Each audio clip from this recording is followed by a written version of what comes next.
Stay away from my fiancé Mansour, you man-snatcher. Who are you? Mansour loves me and he is my fiancé and he will not marry anyone but me. You have no manners and no manners. Hello, I am Samira. 5 years ago, I went to the jeweler to buy a watch.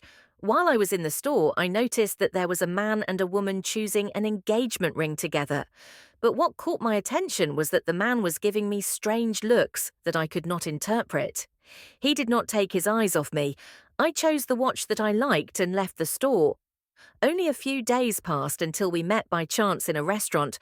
I was sitting with my friend and we were eating our food. He was sitting alone at the next table when we finished our food and got up to leave. He walked towards me and said, "Please, Anissa, I need you for an important matter and I have to leave now, but if you would be so kind as to give me your phone number, I will approach you and explain to you what I want." I was curious about what he would say, so I gave him the phone number and we left there. "My friend, you are crazy. How can you give your phone number to a strange man? I want to know what he wants, and then I will get his number directly." In the evening, while I was in my room, a new number called me and I confirmed that it was that young man. "Hello, I am Mansour, the young man you gave your number to in the morning. Welcome, I am Samira, and I hope you say what you want directly. I like you and I want to propose to you. What is your engagement, and what about the girl you were choosing the engagement ring with?" Things did not go as planned, so we broke up. From this call, my relationship with Mansour began, but I was hesitant. He was not at my level. I was a university student, and he stopped studying in middle school and went to work. He now works in a packaging factory. I could not confront him with disparagement. I was just waiting for the right opportunity to get in. One morning, I woke up to a call from a new number. As soon as I answered it, a woman's voice came to me from the other side. "Stay away from my fiancé, Mansour. You stole men. Who are you?" "Mansour loves me, and he is my fiancé. He will not marry anyone but me. She has little manners and manners." Her words were very insulting and provocative, and then I decided to challenge her and go against her will. We will see who Mansour loves and who he will marry. I hung up on her and called Mansour directly. I pretended to cry and told him that she called me and insulted me, and that I do not deserve this betrayal. "Do not believe her.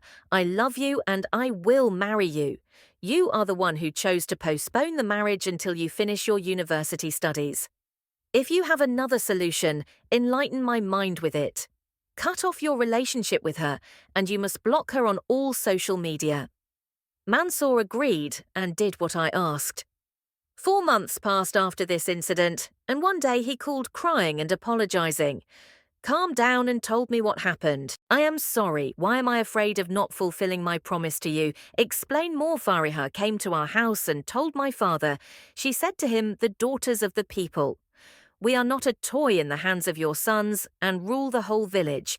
And what did your father say? He told me that I will follow, even though I told him that I love you and only you.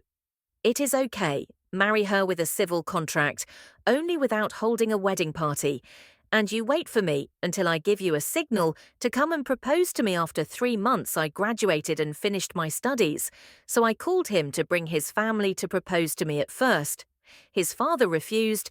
"You have to choose, either I marry Samira or divorce Fariha, and spend the rest of my life as a bachelor." When his father was sure that he was determined. Upon his decision, he agreed to my engagement and hastened the marriage. My mother-in-law lived on the ground floor, and I had a room with her, while Fariha lived on the floor above us. Only a month had passed since my marriage until I noticed that Mansour had started going up to Fariha and visiting her, even though he could not bear to see her. Then I saw my mother-in-law preparing sweets and food, and she would not make anything without taking some for Fariha. Things changed, and Fariha began to dare to go down to the kitchen every day and eat whatever she wanted. I did not want to show my jealousy, but it became necessary for me to ask my mother-in-law about the secret of this sudden interest in Fariha. "Didn't Mansour tell you that your offspring was pregnant?" The fires ignited. jealousy inside me, and I returned to my room thinking of a plan to get rid of her pregnancy. The next day, Mansour left for the dawn prayer, and I sneaked to the stairs and threw the oil there. When Fariha came down, she fell, so he took her to the hospital. I took the phone and called Mansour. Fariha fell and your parents took her to the hospital. Follow them if you want. Of course, my goal was that no one would return at that time. I took the time and quickly cleaned the oil from the stairs. Then I returned to my room. It was as if nothing had happened. I heard the outside door, so I rushed to open it. Mansour, God willing, how is Fariha? I did not expect that all this evil is inside you, you murderer. You call me a fool, why? What's my business? Tell me honestly, did I throw oil on the stairs? I would never do that. Fariha miscarried. Samira, I lost my son. I did it, so what do you mean? I heard her say to her sister on the phone, I don't want to have him before he divorces Darty. Samira became furious and returned to the hospital. There, amidst the tears of losing her fetus, he divorced her and left her amidst her shock. Then he returned to me and was left to myself. Finally, I visited her in the hospital. I saw her tears streaming. I smiled at her and then clapped. You won the challenge, you loser. You did not succeed in preserving your marriage or your fetus. God will take my right from you both. I did not pay attention to her words, as the arena remained for me to pass.